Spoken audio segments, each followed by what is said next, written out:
ఒక కోడిపిల్ల కథ చూద్దామా మరి. ఒక అడవి.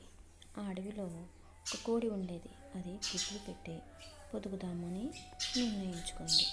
గుడ్లు పెట్టి ఆహారం కోసం బయటకు వెళ్ళింది. ఆహారం కోసం బయటికి వెళ్ళినప్పుడు అందులో ఒక గుడ్డు పొదిగి గుడ్డు నుంచి బయటకు వచ్చింది. అటు ఇటు చూసింది. దానికి ఎవరూ కనిపించలేదు. అలా నడుచుకుంటూ ముందుకు వెళ్ళింది.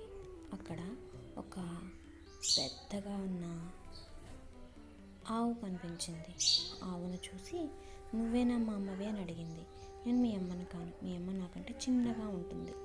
అటుగా వెళ్తున్న కాకిని చూసి, నువ్వేనా మా అమ్మవి అని అడిగింది. నేను మీ అమ్మను కాను, మీ అమ్మ నాలా పైకి ఎగరలేదు అంది. ఆ సంభాషణ అంతా ఒక పావురం వింటూ, మీ అమ్మను నేను అటుగా చూశాను అని చెప్పింది. కోడిపిల్ల సంతోషంతో రెక్కలు విరుచుకుంటూ తల్లిని చేరుకుంది. తల్లి కౌగిలించుకుని